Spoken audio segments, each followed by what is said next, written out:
Hi guys, mga loads. Today's video, meron tayong panibagong unit, isang Nissan Terra 2019 model from Calamba, Misamis Occidental. So, kalapit bayan lang natin. So, mag-iisang probinsya lang tayo. Ito, tinatanaw na sa mga Naakmar boys kasi yung problema nito, ayon pas may-ari, is naka-check engine at saka low power. Kulang sa pwersa talaga. So yun lang, tinignan na muna nila yung makina dyan. O ayan, kahit anong gawing apak, hanggang 3,000 RPM lang. So hindi makalagpas sa ng 3,000 RPM kahit anong gawing apak. So low power talaga, kulang sa pwersa.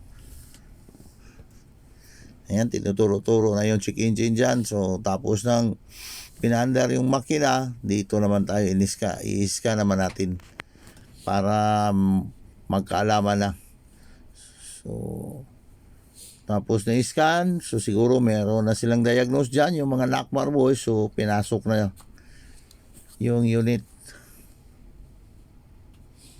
Ayan, nandyan si Mr. Dangsky Nabaska, siyang unang nag-dismantle dyan.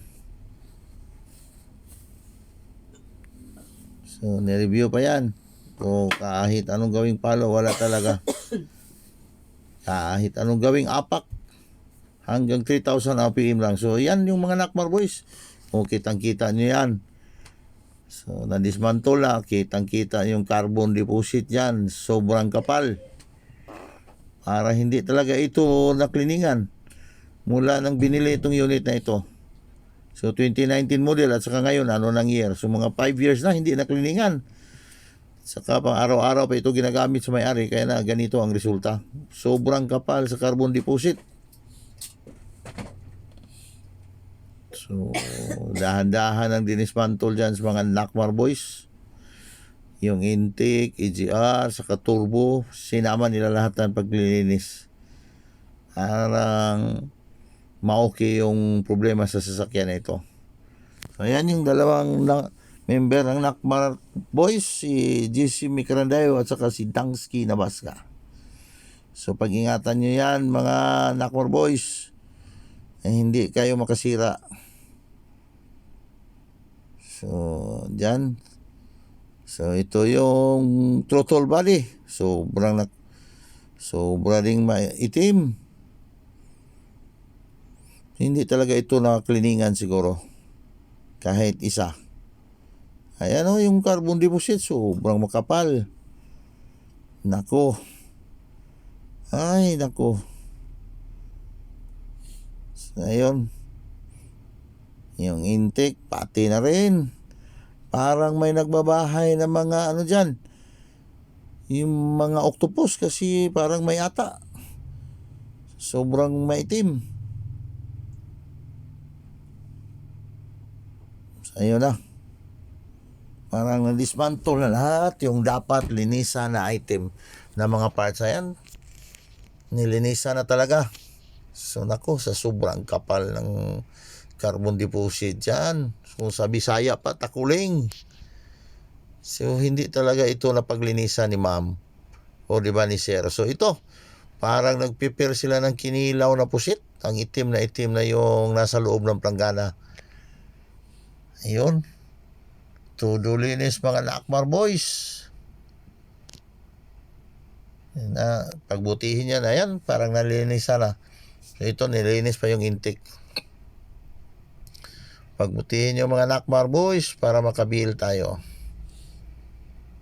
Siyempre naman, pagkatapos sa trabaho, sisingilin natin yung may-ari sa katamtaman lang na presyo, sa murang halaga at a reasonable price. So ito, andyan pa rin si Mr. Dangsky Nabaska sa ibabaw.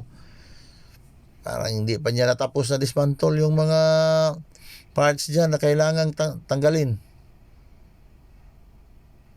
So pinapas forward lang natin to.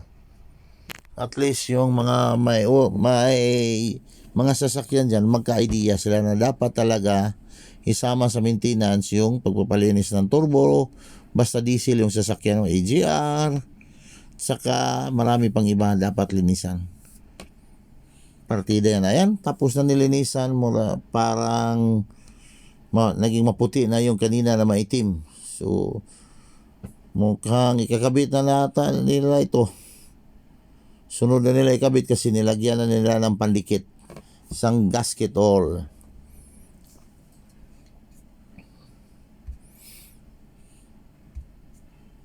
Ayan, dahanin yan. Baka masira yung mga butas dyan sa gasket all. So, maback job pa tayo. Ayan, ito na yung kanina pinakita dyan sa video. Malinis na. Para ng bago. Hindi katulad kanina na sobrang napakaitim. So, ayan. Lagyan ng pandikit. So, siguro pwede na maidikit yung intake na yan. Maya't maya ididikit na yan. So, madugong proseso rin to. Kasi dami pa tayong binabaklas. Ito lang. Parang malapit-lapit ng may kabit lahat yung mga pisa dyan na binaklas nila. So, alam na, pag makabit, road test na naman susunod.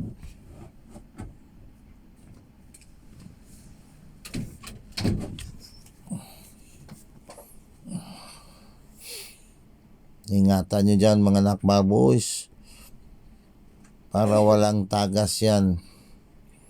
Lagyan mo na pandikit. Ayan, fast forward tayo, parang naikabit na lahat yung binaklas nila ng mga parts dyan na dapat linisan. So try natin ipalo kung katulad pa ba sa dati na hanggang 3,000 lang. So ayan, medyo malakas na. Ayan, malapit nang nakarating sa 5,000 RPM. So pinatay ulit. Try start. Yan, napakalakas na ng palo. Umabot na sa 6,000 RPM. Parang lumaglagpas na sa kanyang limit. So sigurado na yung trabaho natin, wala na yung palyado. So ayan o, pinapalo-palo na sa Nakmar boys. So syempre, anong susunod natin gawin dyan? Kasi pinaandar natin, saka malakas na yung palo. So dito, road test naman tayo para magkaalaman yung trabaho sa mga Nakmar boys. I-road test natin yan kasi naikabit natin, at saka yung try natin yung puwersa. Hindi ba katulad kanina na walang puwersa? Ayun, road test na dyan mga aktor dyan. Puntang Kalamba, ingatan nyo dyan, baka makita yan sa may-ari. Ito, forward tayo. Ito yung wala nang umiilaw na masama sa panel gauge niya. So ang lakas na ng takbo, ang tulin pa ng takbo sa nag-road test dyan. Ingat mga Nakmar boys, dahan-dahan lang kasi hindi sa atin yung sasakyan na yan. Kahit pa sa atin, talagang mag-careful tayo, mahirap na. So ayun, tingnan natin ulit yung dashboard.